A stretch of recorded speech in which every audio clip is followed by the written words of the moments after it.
What Radio, the music you want. With your host, Keys Dan. You don't understand. I could have had class. I could have been a contender.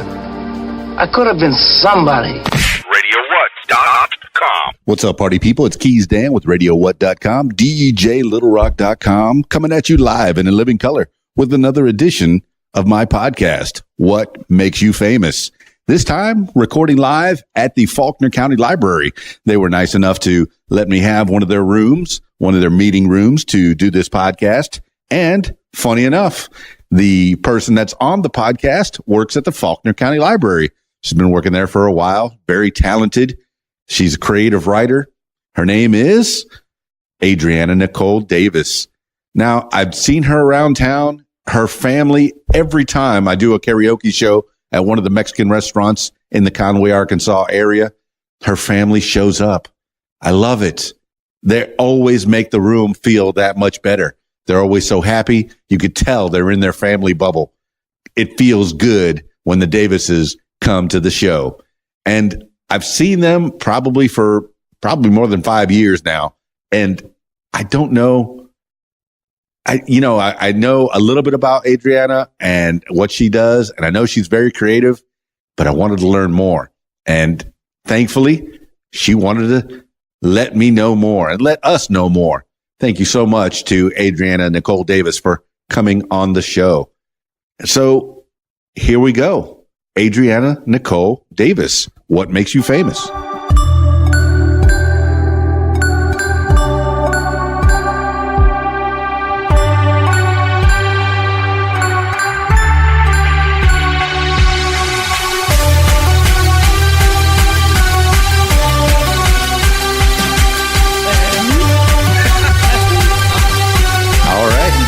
I believe we're ready. All right. Adrianna Nicole Davis in the house. We're podcasting. Yes. This is the What Makes You Famous podcast. It's not necessarily what makes you famous. It's Radio What, maybe making you a little more famous, getting your word out a little bit more. Tell your story. You know, I've seen you around, and every time I do a karaoke show at a Mexican restaurant locally in Conway, Arkansas, you and your family, they show up, and I love it. Every time I see you, the room lights up. Your whole family's great, just wonderful. You never sing. You have some good. I do on occasion. Okay. You have, but hardly ever. Let's go with hardly ever. I'll retract that. Never. Hardly ever. But it's always good to see you. And I've seen you. I've seen you around for, it's got to be 4 or 5, maybe more than 5 years now. And it's always nice to see you, but I don't know a lot about you. I know you're an author. I know, painting you in different boxes, compartmentalizing you. You work in the library, and you're good with books, and you're good with people, and you always have a smile on your face. And what more? Where are you from? Oh my goodness. I'm from Buffalo, New York. Buffalo, upstate. Yes, upstate. Right on the border of the U.S. and Canada. Okay, like Niagara Falls? Yep, Niagara Falls. Half of Niagara Falls is in Buffalo. The other half is in Canada. Okay, all right. I've heard about Niagara Falls. I've seen Niagara Falls in pictures, and they always say the Canada side's better. What's better? Have you been on the other side? I don't know. I only lived there for the first 3 years of my life. Okay. So okay. When I say I'm from, I was born there, and I was raised by parents who lived there most of their lives. Very good. Tell me about your parents, mother and father. What's that situation like? They're from New York? Oh, they're fantastic. Yes, mom is. Her whole life, minus like a short stint in South Carolina. Okay. When she was a teenager. So New Yorkers, upstate New Yorkers. When you think of New Yorkers, you think of the city. You think of people, hey, I'm from New York. How you doing? A terrible accent. I'm sorry. I to anybody out there, I apologize, but not really. But no, do they speak that way? Do they have an accent in upstate New York? Just as much as they do in the north. Not. They probably have a little bit less than your traditional New York City accent. Sure. Okay. But but you can still tell a difference when you're talking to somebody from New York. So mom's from New York. Yeah. And what did she do up there? Our family for generations on her side is from there. Yes. So she went to school and spent most of her early 20s up there. Sure. What kind of work did she do? What kind of schooling? She actually went to school in Idaho. Oh, okay. Now, how'd she end up in Idaho if she's from New York?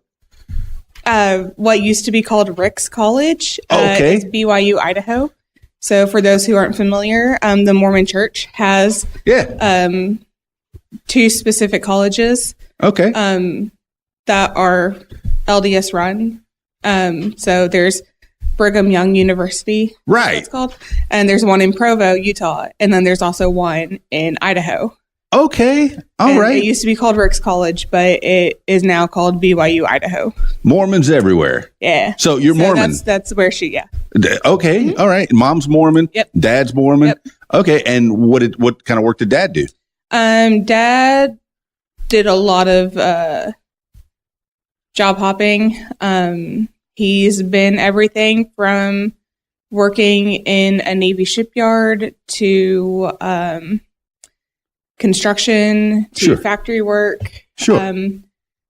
He delivered newspapers and such. So many different kinds of interests. Yeah. Many doesn't like to stay in one place at He's just a- one time. Jack of all trades. Understood. No, I've definitely had a lot of Joe jobs, a lot of hairnets, a lot of name badges in my lifetime. And I think it's because I get complacent in one spot, and as long as I'm feeding the family, as long as I'm putting food on the table and a roof over the head, doesn't matter what job you're doing, right? So it's mostly about the family then. Yeah, it was all the jobs that he was able to pick up or whatever was just in order to do what was best for the family. So Sure. we moved around a lot Yeah. because of it. So we would move to somewhere else and he would just pick up another job there. Very cool. That's all you need is a job to sustain the family. Okay, so family. How many people in the family? So I do have two brothers and a sister.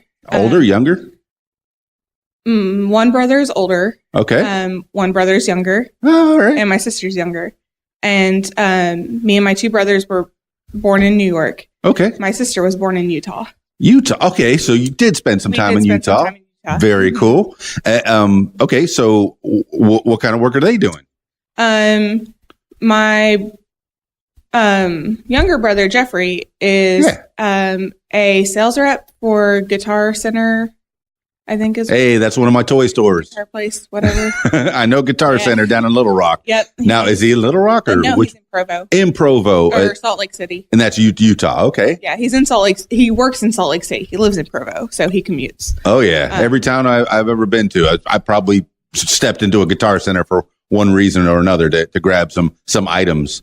Yep, and he's a sales rep there.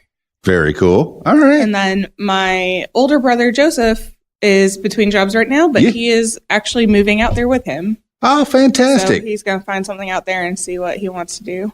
Very cool. So is the whole family out in Utah now? No. Oh, okay. Just those two.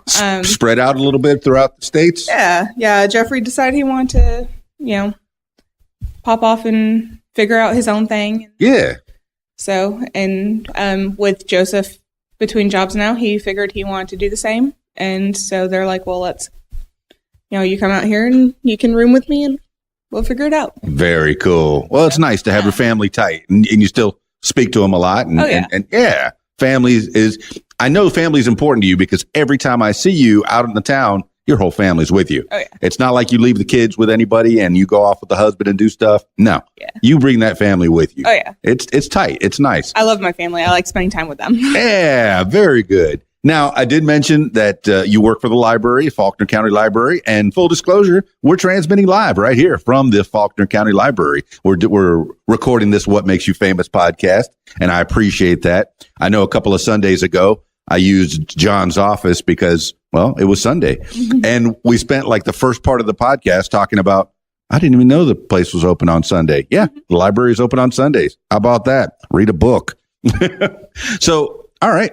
Moving on from you moved from New York to Idaho for a little bit to Utah. You were in South Carolina. No, that was your mom. But we were in North Carolina. North Carolina. Okay, my brother's in North Carolina. We're from South Florida, but him and his family, they moved to North Carolina, and there seems to be good opportunities there. Because my best friend from high school, he moved from Fort Lauderdale to North Carolina to try to make a way. What is it about North Carolina that people are drawn to it?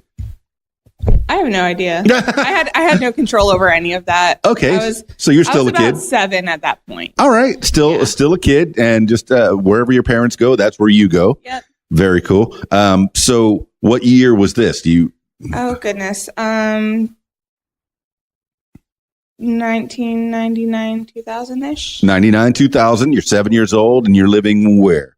At that point, North Carolina. North Carolina. Now, when do you get out of North Carolina, or what were you? About 2000. Okay. We came to Arkansas. Arkansas. All right. Mm-hmm. Right here to Conway or Mountain Home. Mountain Home, a little further north. Yes. Like Mountain Home. Every time I go there to do weddings or parties or whatever, it seems like it's a very rural, very no city life. Maybe a couple of country stores here and there. Yeah. So what do you do in Mountain Home? Nothing. Nothing.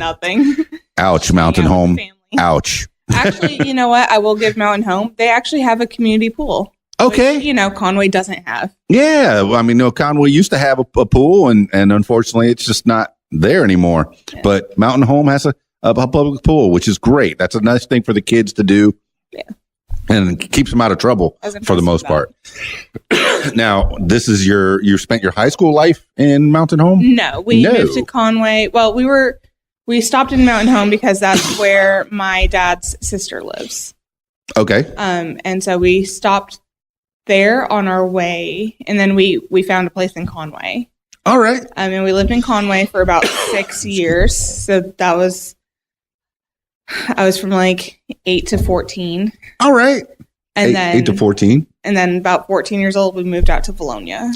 Valonia. Okay. So you ended up going to high school in Valonia then. Yes. All right. I'm trying to. Yeah, we've been everywhere. Jump ahead here, but yeah, now Valonia is about a half an hour away from Conway. So, and I think their schools do play football and sports against each other. So, Valonia, what's the mascot there? The Eagles. The Eagles. All right. So you ended up being a Valonia Eagle. Mm-hmm. And how was high school life in Valonia? Because that's a bit of a smaller town as well. Conway would be 58,000 or so. That's what's on the sign outside of it. Valonia, how many people? 3,000-ish. 3,000. Considerably smaller. Okay. So what is it like growing up, spending your formative years, I guess, your dog years in high school in a smaller town? I probably would have preferred being in Conway. Okay. Sorry, Valonia. Sorry. I did not have a good experience in high school. I didn't have any friends. The few friends I did have weren't great. Oh. Extracurricular activities at all? Unless you like farming. Farming. Yeah. Sure. Why not? No, not much. Okay. Not much in the way of things to do. And the bullying is kind of just pushed aside. They didn't really seem to care too much about who was saying what. So, all right, cut to the chase. You got bullied? Oh yeah. Ooh. Oh yeah. I've had people threaten to kill me. I had people threaten to beat me up. I had a boyfriend who decided to beat me up. Yikes. What year was this? How old were you then? I was 16, 17. Oh. I mean, it's hard enough being 16, 17 to have a boyfriend beat you up. That's not nice at all. No, it wasn't great. All right. This being a small town, small community, you still have to see that person? Oh yeah. I saw him every single day until he graduated. Yeah. Yeah. Okay. It was not fun. So nobody stopped that? Did you report it to anybody? Yeah, a teacher saw him punch me And in the school, and he did nothing. nothing. Nothing. All right, Not teachers, you need to get on top of this. Now, Stop that bullying. I've heard Okay, go ahead. that it's gotten better. Oh, good, good. I Now, don't- what year was this? So that would have been about 2008, 9, 10. Okay, so they've had about They've 10 had years about 10 years straight to up. get their act together. Gotcha. All right. What it's like now, I don't know. Sure. All right. So let's get through high school. So high school was not a good experience. No extracurricular activities. Were you writing in a diary at all? Were you journaling? Were you keeping? I did most of my journaling in way of poetry. Okay. And that's kind of what kept me grounded and sane in Poems. You wrote a poem when? When was your first poem? Oh, geez. I've been writing poetry since I was a kid. Yeah. I was like, I guess the earliest I can remember is 8. Well, that's cool. Do you remember that poem? No, Was it simple? probably. Yeah. Okay. All right. And so maybe your subjects. What was your favorite subject in school? English. Okay, that makes a lot of sense. That makes a lot of sense. Okay, so we get out of high school. Valonia Eagles. All right, leave them in the dust, and you go off to college. Or Well, so I met my husband my Hey. senior year of high school. excellent. So towards the last half of my senior year, things got a lot better for me Yeah. because I had a fiance who loved and adored me and who, encouraged me. And so a lot of people stopped messing with me because he was 9 years older than Oh yeah. me. So once they found out that I had a boyfriend who was older, people kind of quit messing with me. And And he's pretty formidable. He would show up and Oh yeah. pick me up from school and everything. So small town, so tongues wag. Yeah. So it got around. I actually had somebody from one of the churches call my mom and ask if she knew what I was doing. Oh, okay. That you were dating a guy that was 9 years older. Yeah, which was great because my mom was like, "Yeah, we love him." Okay. Like, what's your problem? So they backed you up, or they Yes. backed Oh, for your sure. relationship up. Oh yeah, That's fantastic. Yep. And you had a protector. Yeah. You had some solid backing because hey, tired of getting bullied. Sometimes you need that. Yeah, for sure. So he kind of became my backbone, and he pushed me, encouraged me, and I gained a lot of confidence. Sure. From being with him. What did he push you into doing? Just whatever I wanted. He What said, did you want? Whatever you want to do, you do it. What did you want to do from there? Leave the town in the dust. This is what I did. Last day of school. Get out of that one horse town Last and day of head school, I to moved out of my parents' house and moved in with him. where? Conway. Right in Conway, right in here. Conway. Very good. And so went to college at UCA, Okay. What'd you study in UCA? creative writing Okay. and psychology. Very cool. I think I started in psychology myself. I learned just enough to mess myself up the rest of my life. Yeah. Yes. You can do that. Yeah. I went to Broward College in Broward County, Florida. So yeah, but yes, like I said, I've run the gambit of jobs myself. But okay, so you studied creative writing. Did you do some writing while you were in college? Oh, yeah. All right. I kept up my writing. Branched out. I used to just specifically do poetry, but then I branched out and started working on short stories and novels and such. And I even kind of extended further into plays and film scripts. What? So what was the first thing you wrote in college? Oh goodness. And I'm guessing this is for your assignments of sorts. What's an assignment that really sticks out in your mind in school when you were doing your creative writing in college?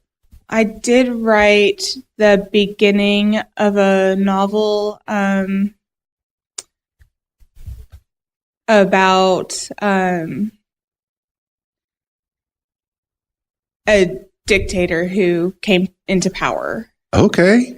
Anybody in mind when you were writing this, or completely fictional? No, it was completely fictional at the time. But did you draw from any experience, or did any of your past accounts? I kind of was playing around with like Hitler meets Revelations. Okay, but was it somebody bossing you around that was the inspiration, or just Oh no, came from your mind? Just like, what if this happened? All right, and kind of. Well, what kind of delve into the story a little bit? What if Hitler was in the Revelations? I guess dealing with the end times, maybe. Yeah. Okay. Yeah. So it was kind of along, like a mix of that too. All right. Very much focused on survival and packing up, having to leave everything real quick and get out of the city and go out into the country and kind of try to make your way without interacting with other people. And yeah. Now, is this something that got published or no? Have you put it on a blog anywhere? No, I wrote maybe like 3 chapters. All right. I should try to find it and see if I can salvage some of it. Yeah. I've definitely gotten better. Sure. In my writing sense. So, whether I would want to kind of. Okay. So we move on from the dictator. Where else what other things have you written about? Since then I have published 4 books. 2 are poetry anthologies. So I love poetry. I love sticking with it. Yeah. April is National Poetry Month. Oh, so, okay. And we're right here in the middle of April. That's great. Yep. I've been working on some poems for that. How cool is that? And then the other 2, one is a picture book. Okay. That I wrote with my son, Lucas, as kind of the inspiration for that. He was a little bit of a bully in preschool. Oh, okay. He would, shove people and, mess with people and stuff. And he always wanted to be first. He had to be first for everything. Yeah. If he wasn't first in line, he was upset. If he wasn't first to do this, he was upset. Well, he could be running the White House someday. Fortunately, he's a lot nicer now. Okay, all right. He kind of grew out of that. But I wrote a book based on him, and because we had talked about it, and I was like, well, do you have a lot of friends? And he said no. And I was like, well, why do you think that is? Do people like hanging around with people who are mean to them or who won't like share or take turns? And, so I wrote that book to kind of help him along and, realize that he didn't have to be first to everything and that sharing is okay. And that, So you've extended your parenting into book writing. So sounds like you gave him good advice. He's doing much better now. Oh, yeah. Now, okay, let's back up in your college. Now, you went to UCA for creative writing. Was that a good experience? Oh, it was fantastic. Did you meet some people? Loved it. Everything from my professors. I actually met, I was reintroduced to my childhood best friend. Okay. Because she was doing the same program. So we had several classes together. Wait, childhood from Buffalo? From Conway. Oh, okay. So when you were in Conway the first time. School. Very cool. Yeah. And we're still friends today. What? So it was good to be able to get reacquainted with her. Yeah. And then I actually became friends with one of the kids who bullied me in high school. What? Because she had gotten out of that environment, away from those people in the town, and kind of was on her own. And, things change between high school and adulthood. You know, what's funny is that's very topical because there's people that are getting a lot of flack for tweets and Facebook posts that they did 10 years ago, 15 years ago. Mm-hmm. They're not the same people. Yes. They can grow. Yes. You can give people a chance. Yes. Yeah. I think we have to allow that and grant that mercy and that, Sure. Because people can change. It's actually a hot topic of conversation amongst librarians with Dr. Seuss. Okay. His earlier stuff, he had some kind of controversial racist cartoons that he did. Yes. But what people fail to understand is that he changed as a person between those cartoons and what we know as typical Dr. Seuss, right? Oh, so, and then he spent the rest of his life trying to make up for that and trying to, put out positive messages of inclusion and acceptance. And so I think it's very important that we remember that people are allowed to change. They're allowed to, change their opinions. They're allowed to change their minds. The more we live, the more we grow as people. And we need to allow that and not continually hold the past against somebody, because you could be talking to two very different people, Oh yeah, you could change your stars. There's stars on ours. Now, Dr. Seuss, the Mike Myers Cat in the Hat has ensured that there will never be a live action Dr. Seuss as long as the Dr. Seuss family owns. Yeah, it was terrible. Although I did like the Lorax. Lorax was pretty good. Yeah, but Mike Myers, come on, man. You're better than that. You're better than that, son. All right. So, okay, we're out of high school and you're writing books. Your first book was the one. The Journey series. And so that was poetry. Is that a book that people can find? Oh, yeah. What? Yep. If you go on Amazon and you look me up, you can definitely find it. And we're looking who up? Oh, Adrianna Nicole Davis. That's who we're looking up. How do we spell all that? Adrianna. And then Davis. Make sure there's 2 N's. 2 N's, yep. 2 N's. 3 A's, 2 N's, not in a row. The first book was called what? The Journey series. The Journey series, and that's all poetry. Yes. Which is very topical for April being Poetry Month. Mm-hmm. Okay. And then where do we go from there? Then I put out a novel I had been working on for a while called Discovering Melody. Discovering Melody. Mm-hmm. And what's that about? It is about a young girl who is she is a flautist, and she's kind of the best in her school, the best in her area. Yes. And so her band director takes kind of a special interest in helping her navigate the more professional world of music, right? And getting her into good college, which she wanted to go to Juilliard. Okay. Heard of that. Where's Juilliard? Juilliard is in New York. Okay. Close to where you were born? No. In the city. In the city. Okay. I think. All right. So where does Melody go from here? So she actually, the band director actually takes advantage of being this mentor and sexually abuses her. No. And so the book is her coming to terms with needing to tell the truth. Yeah. Because it gets bad. Of course, it was never good in the first place, but whenever she finally puts her foot down and stands up for herself and reports it. Yeah. Of course, this is a man who has influence over her future. Sure enough. Yeah, that's your teacher. He's gotten her performances, and he knows so many people, and he knows like he could ruin her professionally. Yes, ma'am. And so she has to decide whether she's going to accept that and stay quiet, or if she's going to fight for herself and for the others that might be next. So she goes through the book with this dilemma. Yes. Okay. So this is something that happens early on in her Juilliard career. Well, pre-Juilliard. Oh, even before that. Okay. Yeah, this is before. This is her in high school. High school. Mm-hmm. And so, she, of course, I won't tell you what happens. No spoilers. But she ends up making her decision, and sure. And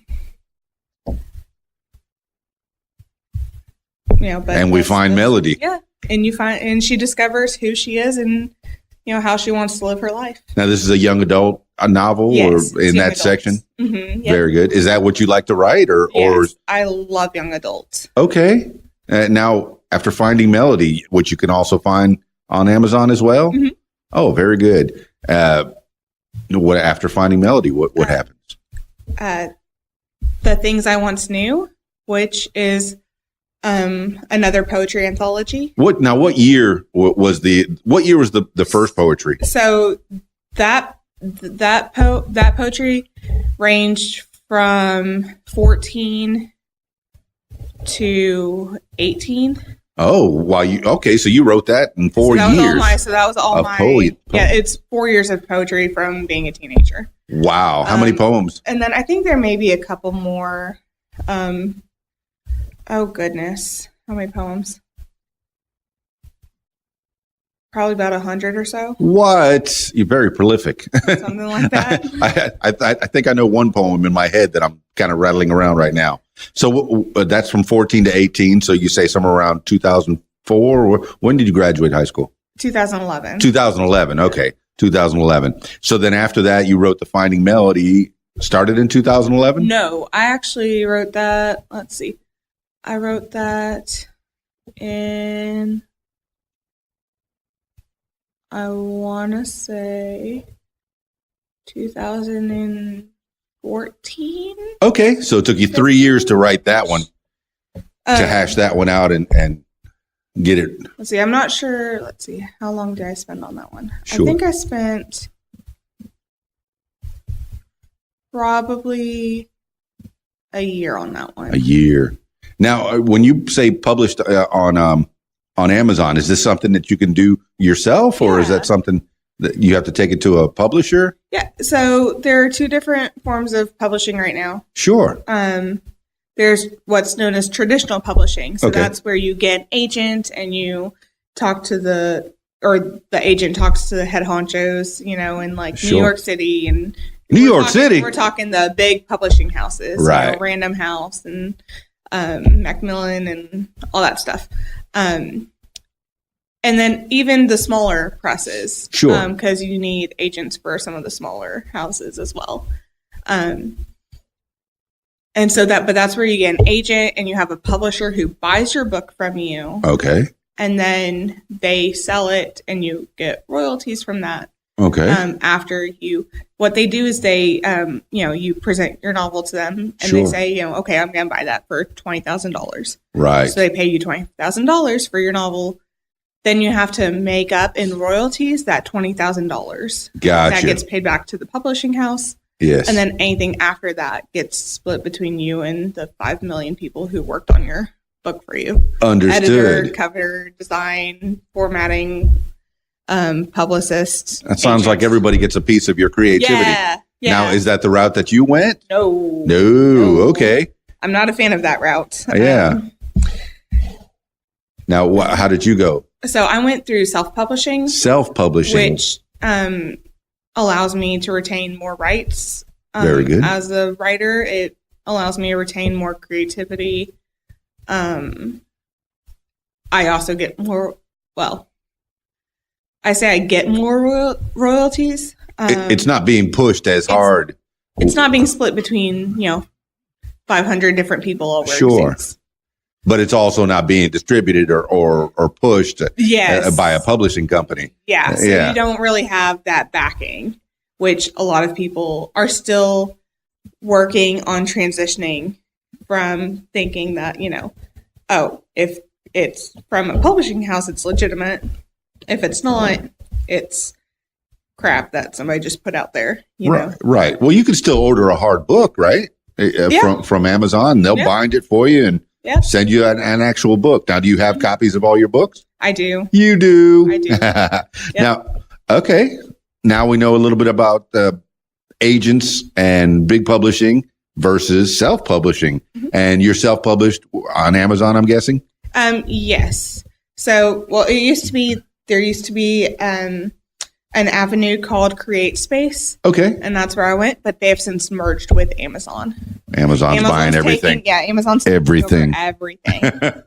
Now, okay. After Finding Melody, and this is 2014, where do we go from here? I worked on different stuff. Graduated with my BA in creative writing in 2015. Yes. And then kind of shifted gears and worked on my master's of library science. Excellent. And now, when did you start working at the library? I started working at the library in 2015. It was Faulkner County Library. a couple of months after I graduated from college. Very good. How'd you fall into this job? I actually had to do an internship for one of my classes. Right. And I did it here. Yes. And they decided to keep me. Now, I did discuss on a different podcast internships. People think, oh, what are you doing? You're working for free. You're not working for free. You're learning. You're gaining knowledge. It's the same thing as if you would have gone to college. It's part of your college. It's part of your schooling. And You're networking. Yeah. And you're learning things. So, yes, interning is okay, but don't do it forever. So, all right. So you interned for what, a year?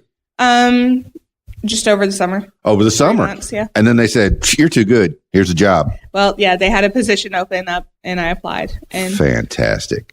Now, what's good about working for the library is not only you have all this reference material to keep you filled up with knowledge and keep experiences going through your head, they allow you to write and flexibility? not so much, no. Okay. Of course, we don't really have the time. We're Sure. so busy. There's this like misconception that a lot of people have whenever people hear that I'm a librarian, they're Sure. like, oh, so you get to like sit around and read and da-da-da. No. You got a lot of books to catalog, don't you?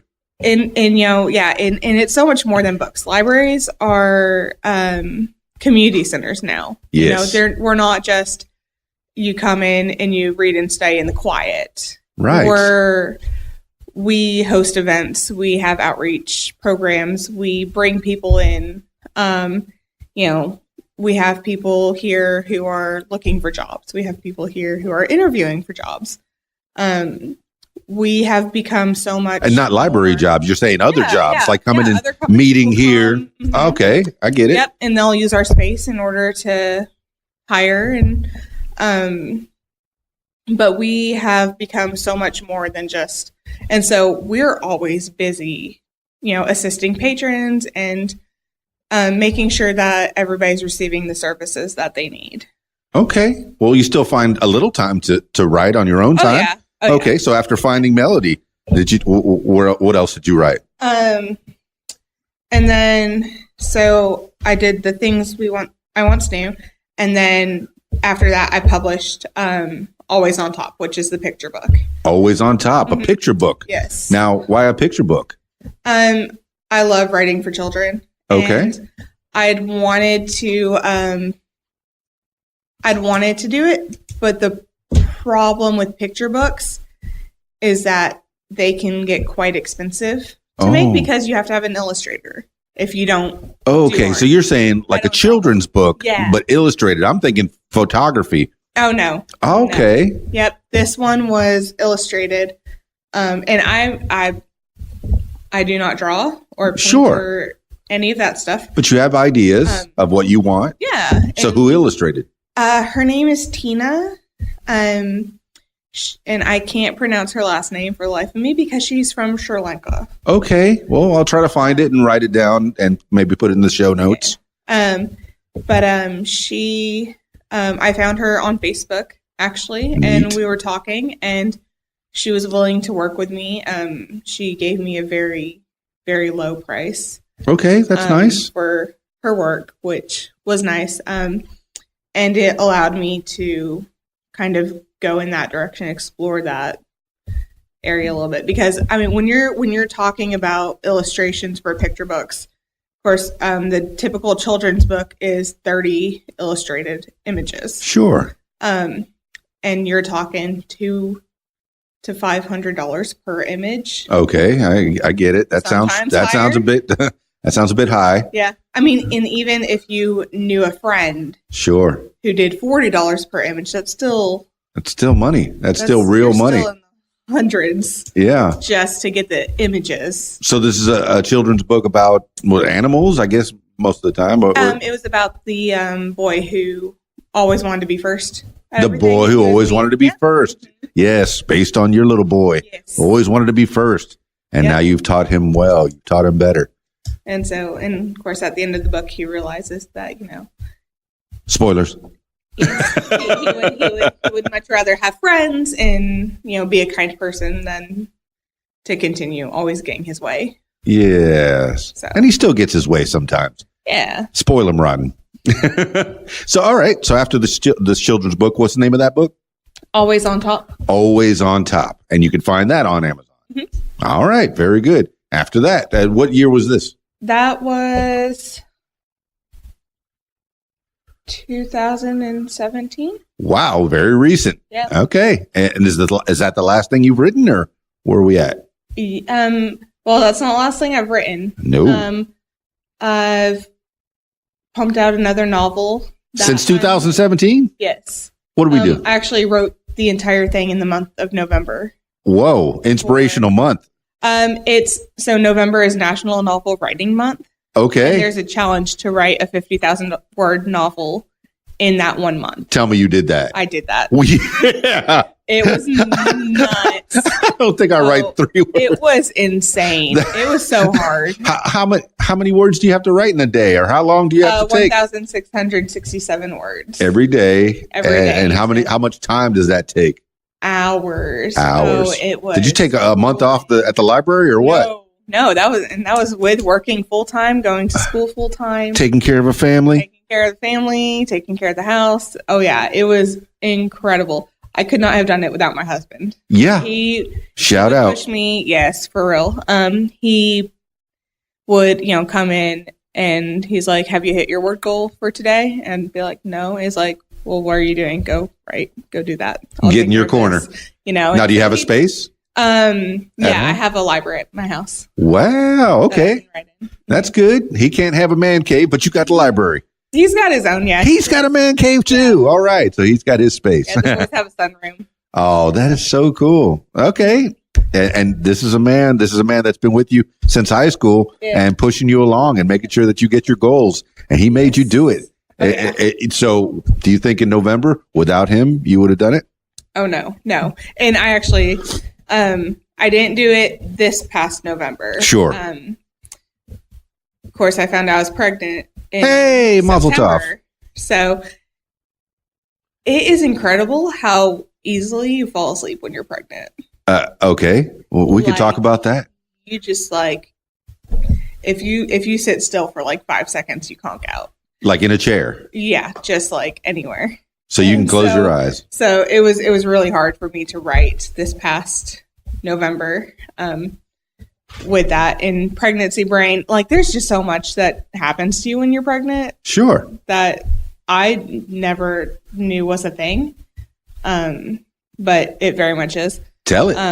So, just memory stuff and brain fog and not being able to concentrate, not being able to think. Sure. Falling asleep, not necessarily being productive as you want to, not having the energy or whatever. That's very typical in the first trimester.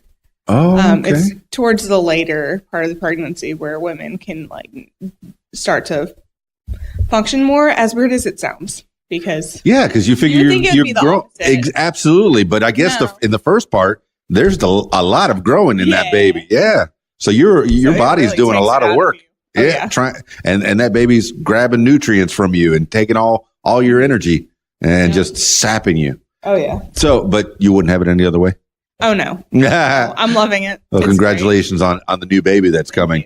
And okay, so this novel that you wrote in 1 month of 2017, November 2017, what was that? It is called Follow Your Heart. Follow Your Heart. What's that about? Another young adult novel. It's about this guy. He's in his senior year of high school. Sure. It's about a guy this time. Yes. Mm-hmm, oh, okay. Yeah. Well, it's split between two characters. Okay. The main character, there's a guy main character and a girl main character. And what do you find easier to write for? Write as a guy or as a girl? As a girl, it was kind of hard for me to. How did you do the research to write for a guy? I talked to a lot of my brother and my husband and stuff, and what traditionally would a guy think in this situation. Very cool. To try to get some perspective. So while you're writing this book, you're expanding your knowledge on people. On every book I write, I have to do some sort of research on something. So yeah. I'm always learning when I'm writing. So this is a book about a guy and a girl in high school, a senior year, you said? Yep. And what were they doing? He's going through this huge depression because his fiance died. So he'd gotten engaged with his high school sweetheart, and then she dies. And so this is the aftermath. This is him facing his last year in a small town and, trying to juggle moving on and honoring her and respecting her memory and, missing her, and is it okay to let go? And then he meets this new girl who moves into town. How soon after? 4 months. 4 months. It's trying to overcome this tragedy, and you don't know how long. Yeah, how long do you wait before you can jump into another relationship? And I guess it's got to be different for everyone, right?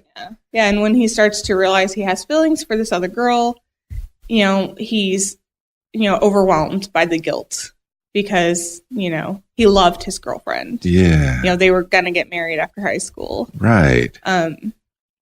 And so it deals a lot with depression and guilt and loss, especially at such a formidable age. And also being a guy, we have this bizarre concept of toxic masculinity, right? Sure. Men are pushed to hide their emotions. They're pushed to suck it up, be a man, man up. Oh, yeah. Man up. I've heard it all my life. And, so, and it invalidates those feelings, and, it makes men feel like they're not able to express their emotions in a healthy way. And that's, where we see a lot of issues with violence and, stuff like that.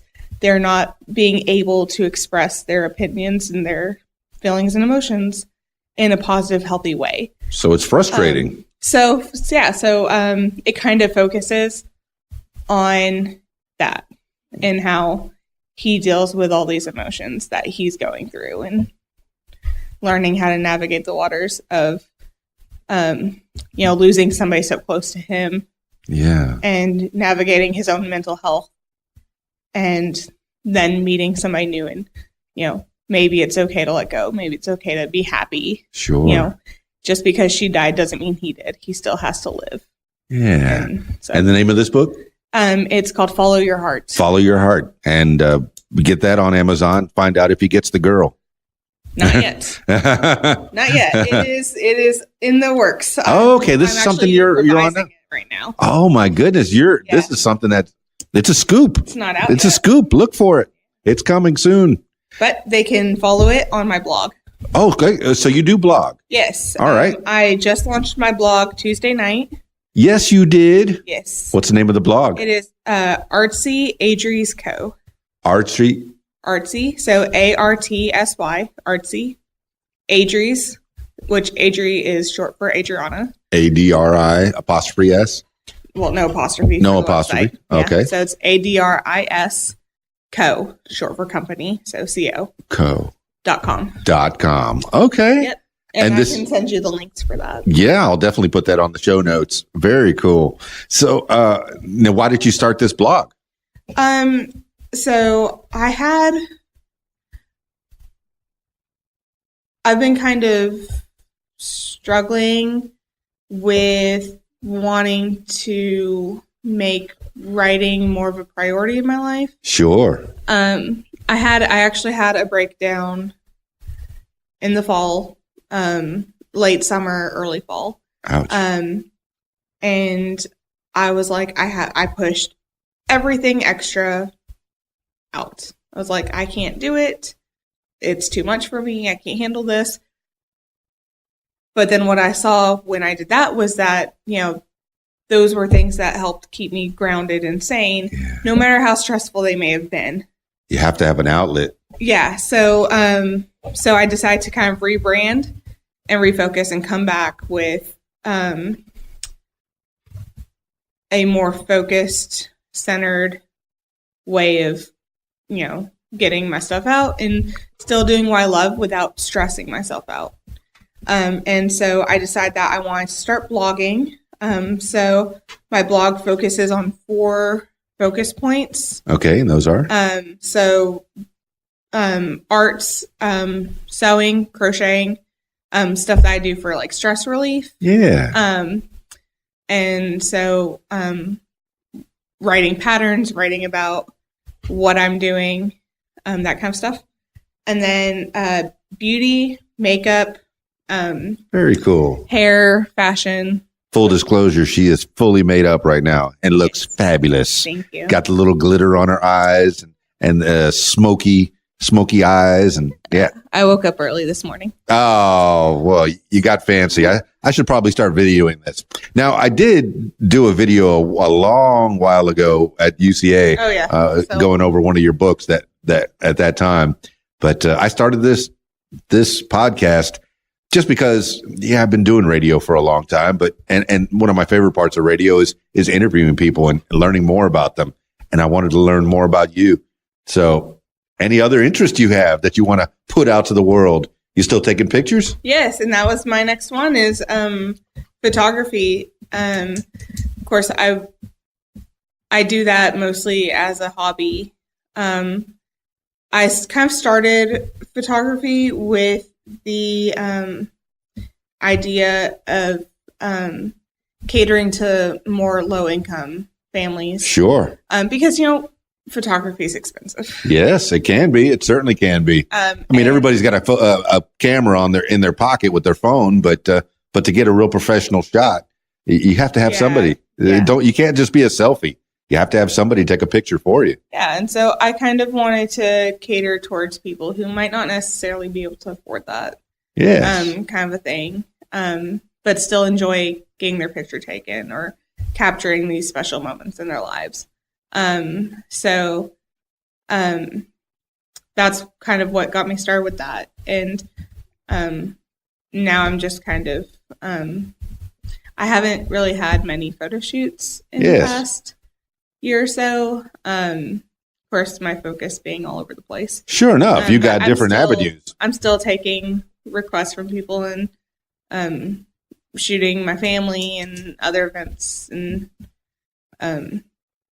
hey, some of my favorite DJ glamour shots are the ones that you took of me. And she came to me. She found me at a show and she took pictures of me. And I thought that was great. So you'll probably find those on my social media. How do they find you if they want to get some pictures made by Adrianna Nicole Davis?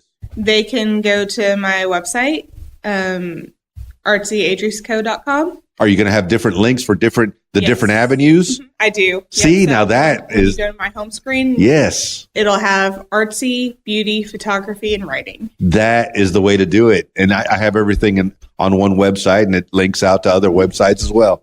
So anything else you want to talk about, Miss Adrianna Nicole Davis? I think that covers it. And of course, the last part of my website being writing. So that's where I'll talk about my books, where you can find links to my books.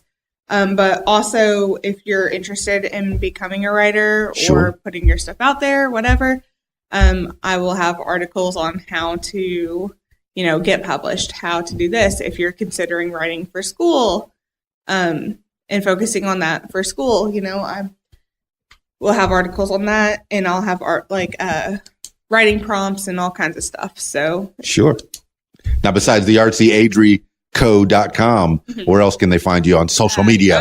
Facebook, Twitter, Instagram, Pinterest. What's your Twitter handle? All over the place. It's artsyadriesco. artsyadriesco. Find her. Thank you so much, Miss Adrianna Nicole Davis. Thank you for talking on What Makes You Famous. I appreciate it. Thank you for having me, Dan. That was Adrianna Nicole Davis on the What Makes You Famous podcast. I learned so much more about this bright young lady. She is so cool. And her makeup was on point for sure. So if you want some makeup tips, you get them from Adrianna Nicole Davis. If you want to learn how to write creatively, If you want to learn how to talk, don't talk to me. If you want to learn to write creatively, I encourage you, talk to Adrianna Nicole Davis. And photography. If you got a family, you want to have those memories preserved. Have Adrianna Nicole Davis take your picture. Yeah, find her. It's make sure that you check out her webpage at her website, rather, at artsyadriesco.com. I'll put it in the show notes. Easy peasy. Thank you so much for listening to What Makes You Famous. If you want to be a part of the show, give me a call at 501-470-6386 or shoot me an email, info@radiowhat.com. This is Keys Dan, radiowhat.com, djlittlerock.com for all your DJ needs. Thank you for listening to What Makes You Famous. Peace. I'm out of here. Radio What? The music you want. Hey guys, this is Shelly G with a fast fact. Excavations from Egyptian tombs dating to 5000 BC show that the ancient Egyptian kids played with toy hedgehogs. Do you have a fast fact? Share it with us at Interactive Radio, radiowhat.com. Tweet, yo. Follow Radio What on Twitter at Radio What Twit. Tweet, yo.